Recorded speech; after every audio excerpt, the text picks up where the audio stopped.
Good morning વિદ્યાર્થી મિત્રો, હું ભલાણી વિજય. આજે આપણે ભણવાના છીએ વિષય ગુજરાતી, પાઠ નંબર 4 ગોપાળ બાપા.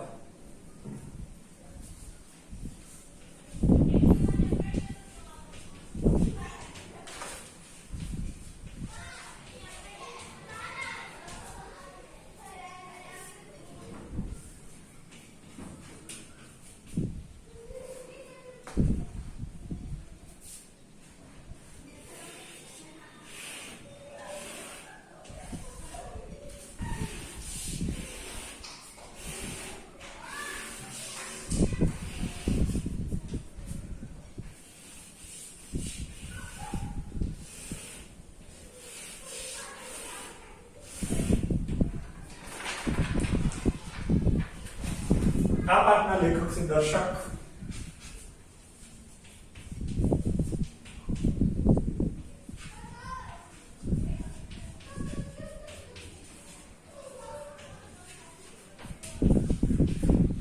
મનુભાઈ પંચોળી.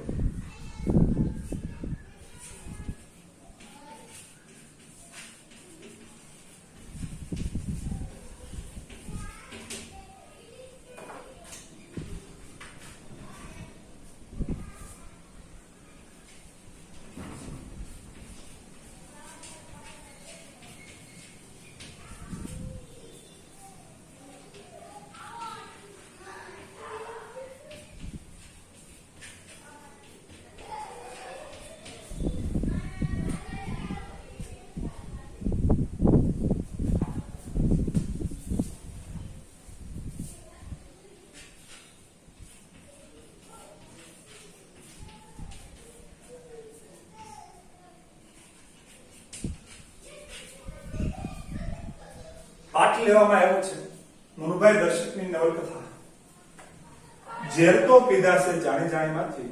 આ પાઠ છે એ આપણા અભ્યાસક્રમમાં લેવામાં આવ્યો છે. આના મુખ્ય બે પાત્રો છે.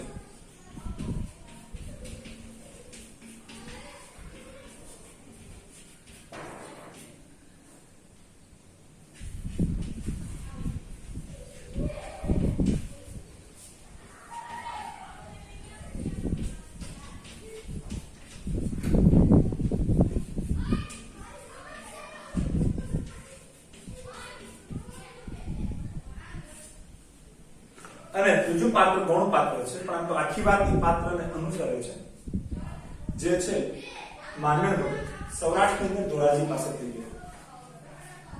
એક સરસ મજાનો પાઠ, મનુભાઈ પંચોળીની નવલકથા ઝેર તો પીધા છે જાણી જાણીમાંથી આપણે જોવાના છીએ. જોઈએ પાઠ નંબર 4 ગોપાળ બાપા. મનુભાઈ રાજારામ પંચોળી દર્શકનો જન્મ રાજકોટ જિલ્લાના વાંકાનેર તાલુકાના પંચાશિયા ગામે થયો હતો. સ્વાતંત્ર્ય સૈનિક હતા.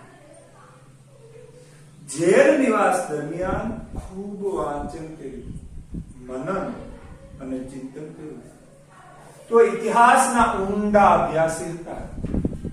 તેમણે ગ્રામ દક્ષિણામૂર્તિ લોકભારતી ગ્રામ વિદ્યાપીઠમાં ઉચ્ચ સ્થાને રહી રાષ્ટ્રીય કેળવણી ક્ષેત્રે ઉત્તમ કામગીરી કરી. કેળવણીના નવા પ્રયોગો કર્યા. ગાંધી વિચાર, ધર્મ, શિક્ષણ, ઇતિહાસ, સાહિત્ય અને સંસ્કૃતિ વિશે ઊંડાણપૂર્વકનું લેખન કર્યું છે. બંધન અને મુક્તિ, દીપ નિર્વાણ, સોક્રેટિસ અને કુરુક્ષેત્ર વગેરે તેમની સુપ્રસિદ્ધ નવલકથાઓ છે. ઝેર તો પીધા છે જાણી જાણી ભાગ 1, 2 અને 3 ગાંધી યુગની સમર્થ નવલકથાઓમાંની એક છે. પરિત્રાણ, અંતિમ અધ્યાય, ગૃહ અરણ્ય વગેરે તેમના ઉત્તમ નાટકો છે. તેઓ રણજીતરામ સુવર્ણચંદ્ર, પદ્મભૂષણ, સાહિત્ય અકાદમી એવોર્ડ દિલ્હી તથા જ્ઞાનપીઠના મૂર્તિદેવી પુરસ્કારથી પુરસ્કૃત થયા હતા. ગોપાળ બાપા અંશ મનુભાઈ પંચોળી દર્શક બૃહદ નવલ ઝેર તો પીધા છે જાણી જાણીમાંથી પ્રથમ ભાગમાંથી લેવામાં આવ્યો છે ગોપાળ બાપા અને મહારાજા સયાજીરાવનો સંવાદ અહીં કેન્દ્રમાં છે. પોતાના મિત્રના દીકરાને ઉછેરવા માટે ગોપાળ બાપા જાડી ઝાખરા અને કોતરોવાળી જમીન સયાજીરાવ પાસે માંગે છે. એમાં ગોપાળ બાપાની નિડરતા, પરોપકારપણું તથા સમર્પણના દર્શન થાય છે. તો સામે પક્ષે સયાજીરાવની ઉદારતા અને માણસને પારખવાની દૃષ્ટિ પ્રગટ થાય છે.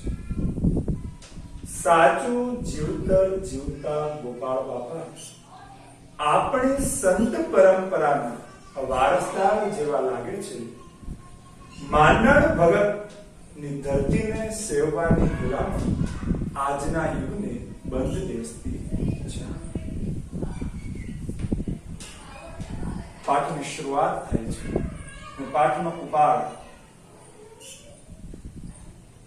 શા માટે આપણી વચ્ચે આવી નવલકથાના ભાગો, એના અંશો અભ્યાસક્રમમાં ભાગ પાડી શક્યા છે? શા માટે એને સ્થાન મળ્યું છે? એક જ આદમીના પુણ્ય આ કોતરોને આંબા, જાંબુડા, રાયણ અને ચીકુના ઝૂંડથી મહેનતા કરી મૂક્યા છે. 40 વર્ષ એ વાતને હજુ માંડ થયા છે. વર્ષની શિયાળાને એક સવારે એ વખતના સ્વપ્ન સેવી મહારાજ શ્રીમંત સયાજીરાવ આવા એક કોતરની ભેખડ ઉપર એક બે અંગરક્ષકો સાથે આવીને ઉભા હતા. પડખેના ગીરના જંગલમાંથી એક દીપડો આવ્યાના વાવડે એ આ તરફ ઉતરી આવ્યા હતા. થોડાક શિકારીઓ ગોરડ બાવળના જાણા ઝાકરામાંથી છેક નીચે કોતરમાં જતી કેડી સાવચેતીથી ઉતરતા હતા. એ બધા ગોરડની જાળીમાં દેખાતા બંધ થયા. મહારાજ દૂર દેખાતી ટેકરી દૂરબીન માંડીને જોતા હતા. ત્યાં કોતરમાંથી એક ખેડૂ માણસ આવી પ્રણામ કરી થોડા પગ ભેટ કર્યા. જ્યારે રજવાડાઓ હતા અને એમાં કેવા કેવા રાજવીઓ રાજ્ય કરતા હતા ને બધા રાજાઓમાંથી જુદા રાજવીઓ જે છે એમાંના એક સ્વપ્ન સેવી રાજા. ગુજરાતની ધરા ઉપર અનેક રાજાઓએ રાજ્ય કર્યું. એમાંના આદર્શ રાજાઓની જે હારમાળા છે, ઉત્તમ રાજાઓ જે છે એમાંના એક રાજા છે આપણા ભાવનગરના, જેમણે પોતાનું રાજ્ય આ રાષ્ટ્રને સૌથી પહેલું સમર્પિત કર્યું હતું. આ રાજા એટલે મહારાજા કૃષ્ણકુમાર સિંહજી. સ્વતંત્ર ભારત વખતે મિત્રો સામાન્ય બાબત નથી પોતાનું રાજ્ય રાષ્ટ્રને સમર્પિત કરવું. આજે રાજા છે, આવતીકાલે આપણે એક સામાન્ય નાગરિક બનવાના છે. આ જેની તૈયારી છે, સંપૂર્ણ સમર્પણ.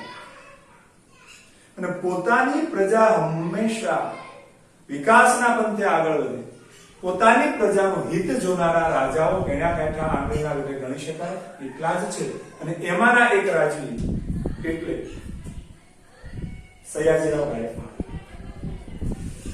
ગોરડ જે વિસ્તાર છે સૌરાષ્ટ્રની નજીકનો, સયાજીરાવ ગાયકવાડ ગાયકવાડી દરબાર બરોડા વડોદરા. પણ એને સમાચાર મળે છે કે આ બાજુ દીપડો છે એ ખેડૂતોને હેરાન કરે છે. એનો સંદેશો આવ્યો છે. એ તરફ આ દીપડાને પકડવા માટે સૈનિકો સાથે આવે છે અને પોતે પોતાના સૈનિકો સાથે એક ડુંગર ઉપર આવીને ઉભા છે. સૈનિકો જાય છે કે કંઈક દીપડાના વાવડ મળે તો આપણે પકડી અથવા મહારાજાને જાણ કરી. મહારાજા પોતે દૂરબીનથી જોવે છે કે દીકરો છે, અને આ લોકો દૂર જાય છે એવામાં એ જ સમયે એક બાજુના ડુંગરિયાળ વિસ્તારમાંથી એક ખેડૂત છે એ આવીને રાજાને પ્રણામ કરે છે અને તેની પાસે રહેલા જે ફળ છે એ એમને ભેટ કરે છે. મહારાજે દૂરબીન બાજુ પર મૂકી કહ્યું, શું છે? બોલ બોલ. મુઠ્ઠી જેવું. આશ્ચર્યથી મહારાજ મીઠા લીંબુ જેવા બોલ જોઈ. પછી પૂછ્યું, ક્યાંથી લાવ્યા? અહીં મારી વાડી પરથી, મેં જાતે ઉછેર્યું છે. ભેટ ધરવા આવ્યા હશો? નાજી, ભેટ લેવા આવ્યો છું. હસીને મહારાજ કહે, ત્યારે તો લોભે લોભે આવ્યા છો. કહો, શું અરજ છે? મહારાજ, અરજ તો એટલી જ છે કે આ કોતર મને યોગ્ય કિંમતે આપો.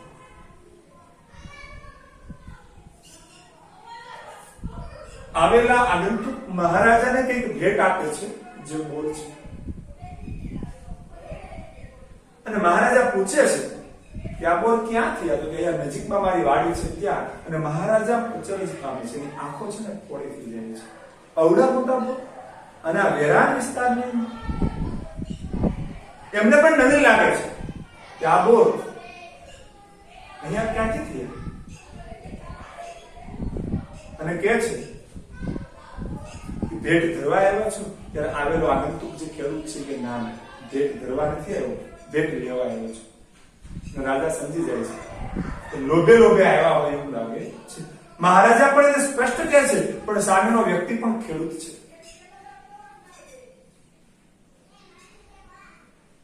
જગતનો કણમાંથી નિર્માણ કરનાર આવો ખેડૂત અને મહારાજાને કેવા સ્પષ્ટ શબ્દોમાં સંભળાવે છે જે વાસ્તવિકતા છે કઈ રીતના રજૂ કરી શકાય, અને એની અંદર રહેલી જે નિર્ભયતા છે, સાચકલાપણું છે, જે વાસ્તવિકતા છે કહેવી જ જોઈએ કોઈ પણ વ્યક્તિ હોય.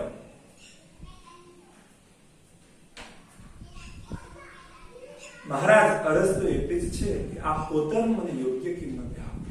બધા મિત્રો રાજા પાસેથી વગર કિંમતે માગતા હોય છે, પણ કોતર એટલે કે ડુંગરની વેરાની જગ્યા મફત લેવાની ના પાડે છે. મને યોગ્ય કિંમતે આપો. માગણી કરજો. માગણી કરે તો 3 વર્ષ થઈ ગયા. કોણ દાદ દે છે? આપ શું કરશો? બોરડી વાવશો? બોર પણ આ ગામડાના છોકરાઓને નથી મળતા. પણ સાચું કારણ તો એ છે કે આ બધા કોતરોનું તળ સાચું છે. અંદરના ગાળામાં ધરા ભેરા છે. ગમે ત્યાં 8 હાથે પાણી નીકળે છે. જમીન પણ કોઈ ભાગની છે.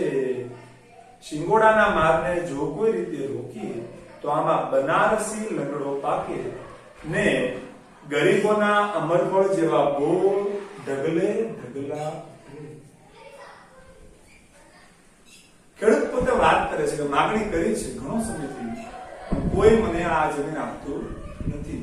તમારા મહેસૂલ વિભાગમાં મેં માગણી કરી છે, આજ સુધીમાં મને આ જમીન મળી નથી. અને બંજર જમીન છે, એની કોઈ કિંમત નહીં, સાવ નાખી દેવાની છે, કોતર છે. રાજા કહે છે કે શું કરશો? બોર તો ઠીક, ત્યાં લંગડો કિરીટ. કારણ કે આ જે ડુંગરાળ વિસ્તાર છે એના તળમાં જે પાણી છે એ ખૂબ જ સારી માત્રામાં છે. અહીંના ધરાથી ભરેલા છે અને જમીન પણ કઈ એવા પ્રકારની છે, એવી ખાનગી છે કે એની થોડીક માવજત કરવામાં આવે અને જે ત્યાંથી પસાર થતી નદી શિંગોડા નદી છે એને જો રોકવામાં આવે અને યોગ્ય વળાંક આપવામાં આવે તો એ પાણીના પ્રવાહની અંદર આપણે આ સરસ મજાનો પાક છે તે અહીંયા લઈ શકીએ છીએ. દીપડા રંજાડશે નહીં? મહારાજા પૂછે છે કે દીપડા તમને હેરાન નહીં કરે? આ તમારી પડખેના દીપડા ન રંજાડે તોય કામ છે. ખેડૂત છે જવાબ આપે છે. વિચાર કરીએ કે કોઈ વ્યક્તિ જે રાજ્યનો મુખ્ય વ્યક્તિ છે ને સ્પષ્ટ શબ્દોમાં કહેવાનું મિત્રો, હું તમે તમારા ક્લાસ ટીચરને અથવા મોનિટરને પણ સાચી વાત કહી શકતા હોતા નથી. ભૂતકાળને યાદ કરો. અને ભણતર કરે અમારા ક્લાસમાં ઘણા બધા શિક્ષકોના સમજાવો હોય, શાળાઓમાં જેમ આચાર્યના સમજાવો હોય, સમાજની અંદર જેમ રાજકારણીઓના સમજાવો હોય, એમ ક્લાસની અંદર મોનિટરના અથવા શિક્ષકના વર્ગ શિક્ષકોના સમજાવો હોય. અને એ છે ને આપણને બહુ આ વાસ્તવિકતા છે, નહીં સ્વીકારી આપતા. 100% સત્ય બાબત છે. આપણે કઈ પણ કરીએ સીધી વાત કે આપો વાતમાં કાંઈ ન અમે બહેનોની વાત છે, માફ કરજો, પણ આવે છે એટલે કહું છું. કાંઈ હોય નહીં, પણ આટલું બધું મરસું મીઠું ઉભરાઈને વાત કરે કે હોય કાંઈ પહોંચે.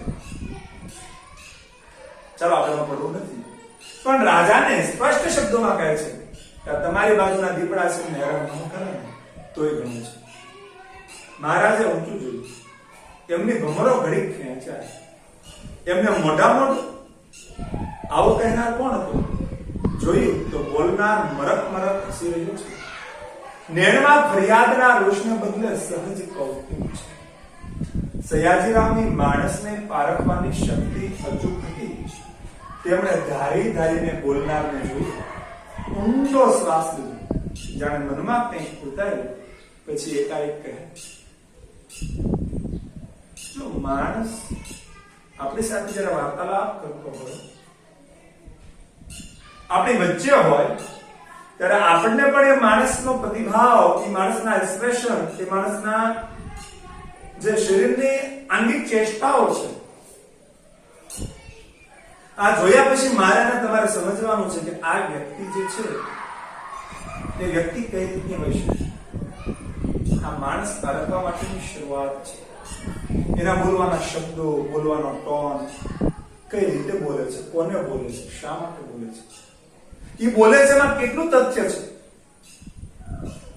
અને આ બધું જોયા પછી સયાજીરાવ છે, રાજા છે, વયું મોઢો મોટકી ઘડી કામ ગમરો ખેંચાય, ગુસ્સો આવે, અને વ્યક્તિને જોયા પછી પોતે સહજ થાય છે, સરળ બને છે. અને આગળ કહે છે કે તમને આ કોતર કાઢી હમણાં જ લખી આપું છું. બીજી કઈ મદદ જોઈતી હોય તો એ પણ ખેતી ખાતું આપશે. પણ એક કામ કરો, પેલું મંદિર જોયું. તેમણે કોતરને છેડે મથાળા ઉપર ઉભેલ એક જીર્ણ શિવાલય બતાવ્યું. જી, પેશવા સરકારે બંધાયું છે અને જૂનવાણી શિલ્પનો નમૂનો છે. એની પૂજાનો બંદોબસ્ત કરો. મહારાજા આપે તો છે, પણ સામે માગણી પણ કરે. ચાલો તમને કોતર લખી આપો. બીજું જોઈતું હોય તો તમે માગણી કરો, ખેતી ખાતું તે પણ આપશે. પણ એક અમારું કામ કરવાનું છે. પહેલું જે મંદિર દેખાય છે, શિવાલય છે, જે પેશવા મહારાષ્ટ્રના રાજ્યોએ બનાવેલું છે, અને જે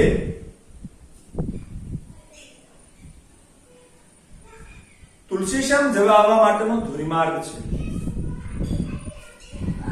કેમ દખ ન લગાડતા? મહારાજ, મારાથી બને એવું નથી. કેમ મૂર્તિને નથી માનતા? ના રે બાપુ, એમ તો અમે અને તમે સૌ મૂર્તિઓ છીએ. આ મૂર્તિઓને રહેવાની જગ્યા નથી મળતી. ત્યાં વળી પાડાની મૂર્તિઓ ક્યાં પધરાવી?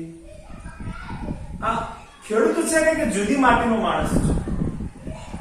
વાસ્તવિકતા છે એ રાજાને મોઢો મોઢ કહી શકે છે કે હું તને મૂર્તિઓ છે. જીવતી મૂર્તિઓને જ્યાં ખાવાનું મળતું નથી, એની કોઈ રહેવાની વ્યવસ્થા થતી નથી, ત્યાં પથ્થરની મૂર્તિઓને આપણે કઈ રીતના સેવા પૂજા કરીશું? મહારાજ ઘડીભર કહેનાર સામે એકથી ટશે જોઈ રહ્યા, પછી કહે, વાત તો સાચી છે, પણ ક્યાંય મૂર્તિને નામે આશરો સૌને મળે તેવું કરજો. ધર્મશાળા બંધાવીશ. ભલે આ તુલસીશ્યામ જવા આવવાનો ધોરીમાર્ગ છે. ખેડૂત કહે છે કે મૂર્તિની પૂજાની વ્યવસ્થા નહીં થાય, પણ ત્યાં જો મને આ તમે જમીન આપશો તો ત્યાં ધર્મશાળા બંધાવીશ અને એની વ્યવસ્થા કરીશ. મહારાજા કહે છે કોઈ વાંધો નહીં, તો પૂરતું છે. કારણ કે મરાઠાઓ, પેશવાઓ, તુલસીશ્યામ આવા જવા માટે આ રસ્તાનો ઉપયોગ કરતા હતા. એ મુખ્ય રસ્તો હતો.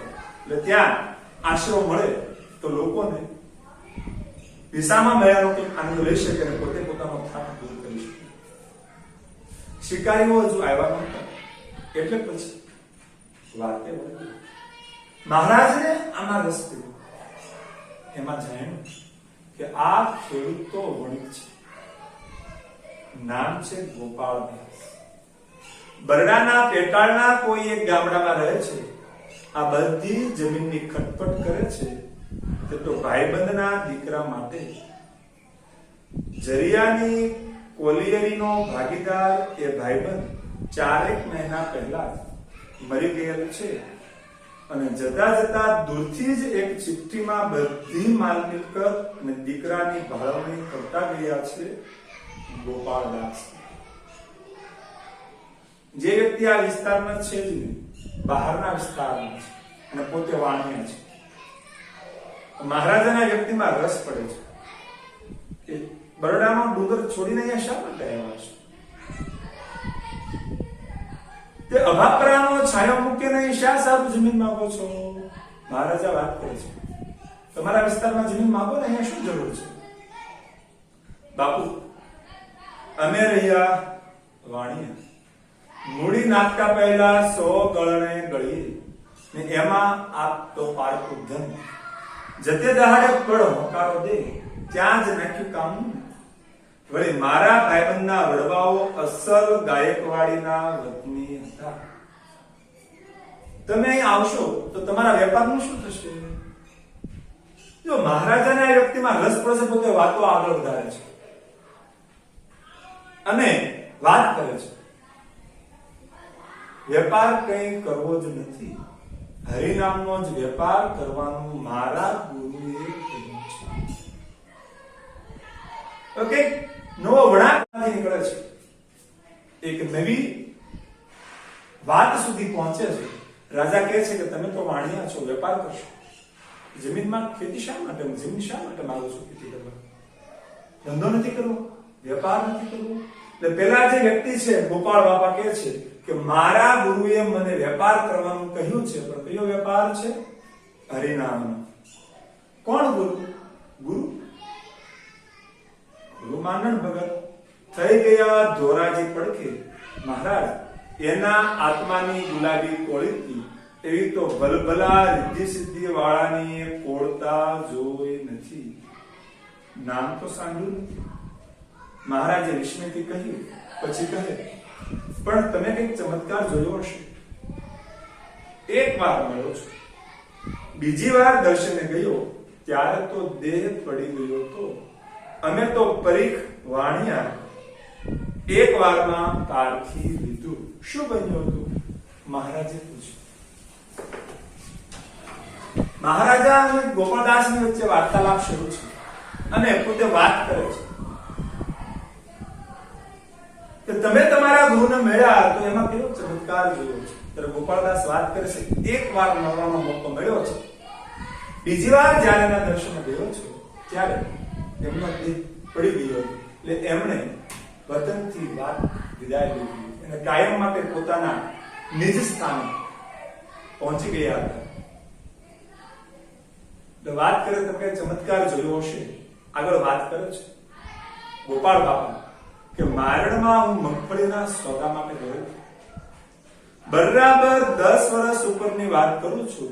ગામમાં ખાસ કોઈને ઓળખું નહીં. દરવાજા પાસેની મોટી ઘરશાળામાં ઉતરેલો. દોઢીમાં ભગત બેઠેલા. ગામમાંથી લોટની કાવડ ભાગી આવેલા કે એની વહુ રોટલા ઘડે ને ભગત કૂતરાને નીરતા જાય. કાળો વામ, આંખો નીચે રાખવાની ટેવ, હસે ભારે જાણે સાવ બાળક જેવું. અવાજ જોયો હોય તો વાંસળી જેવું. ગલુડિયા હારેથી ગડબડ ગડબડ વાતો કરતા જાય અને મરક મરક હસીએ જાય. ત્યાં મારી સામે જોઈને ભગત કહે, જો વ્યક્તિનું આલેખન કઈ રીતના કરવું એ મનુભાઈ દર્શકની આગવી સૂઝ છે. એનો ચહેરો કેવો છે, એની આંખો કેવી છે, એનો સ્વભાવ કેવો છે, હશે પણ બાળક જેવું. વિચાર કરીએ આપણે કે આવી વ્યક્તિને મળ્યા પછી પણ મહારાજને વિસ્મય છે કે આ વ્યક્તિને એનામાં રસ પડ્યો, વેપારી વાણીઓ હોવા છતાં. ભગત કહે, શેઠ છો, શાનો વેપાર કરો છો? ભગત છે એ ગોપાલદાસ ને કીધું, શેઠ છો, શાનો વેપાર કરો છો? મેં કહ્યું, પરચુરણ. જથ્થાબંધ મૂકીને પરચુરણમાં શીટ પીડ્યા છો. માંડણ ભગત વાત કરે છે કે જથ્થાબંધ કરો ને, આ પરચુરણ શીટ કરો છો. મેં કહ્યું, બાપુ મૂડી જુએ, મૂડી તો માય પડી જ છે. કઈ મારી સામે એક કશે જોઈ રહ્યા, એની આંખોના તેજે મનમાં માર્ગ કરી લીધો. શીલા જાણે ખસવા માંડી, મારાથી આંખ સામે આંખ મંડાણી નહીં, નીચે જોઈ ગઈ. જો તો ભગતના પડખામાં કાળો ગિંગોળો ચડી ગયેલો. માંડણ ભગત વાત કરે છે કે તમે પરચુરણ શું કામ વેપાર કરો છો? જથ્થાબંધ કરો ને. તો હું ને તમે માત્ર રૂપિયાની વાત કરીએ અને સમજી ના શકી, પણ માંડણ ભગત કહે છે કે મૂડી તો માય પડી જ છે. જીવનના અંતરપટને ખોલવાના છે. જીવનને શા માટે જીવવાનું છે? જીવનમાં શું મેળવવાનું છે? મારે ને તમારે ક્યાં સુધી જવાનું છે? આ એક ઈશારત જે છે, એ ઈશારત માંડણ ભગત દ્વારા ગોપાળ બાપાને મળે છે અને પોતે થોડાકમાં ઘણું બધું સમજી જાય છે. એટલે એમની આંખ સામે આંખ મેળવી શકતા નથી અને નીચે જુએ છે. અને એવામાં એનું ધ્યાન માંડણ ભગતના પડખામાં જાય છે. ત્યાં એક જીવાત છે, કૂતરાઓમાં જોવા મળતો એક ગિંગોળો છે. મહારાજ, આ ગિંગોળો ચડી ગયો છે. કઈ હું એ ઉખેડવા ગયો ત્યાં કહે જીવડું છે. માંડણ ભગતના પડખામાં અને આમ તોડીને એને લેવાનો પ્રયત્ન કરે છે. રેવા દો એમ, એને વળી બીજે ખાસ લેવા જવું પડશે. બહુ દી થઈ ગયા છે. વાહ, શ્રીમંત સરકારથી બોલાય છે. અહીંયા આ પાઠ છે એ પૂરો થાય છે. આગળની વાત આવતા તાસમાં જ્યારે મળશું ત્યારે જોશું. આ પાઠના શબ્દાર્થ, સ્વાધ્યાય, રૂઢિપ્રયોગો આપણે પાર્ટી નોટમાં લખવાના છે, જે ગૃહ કાર્યમાં છે. તો ફરીથી મળીએ મિત્રો. આભાર.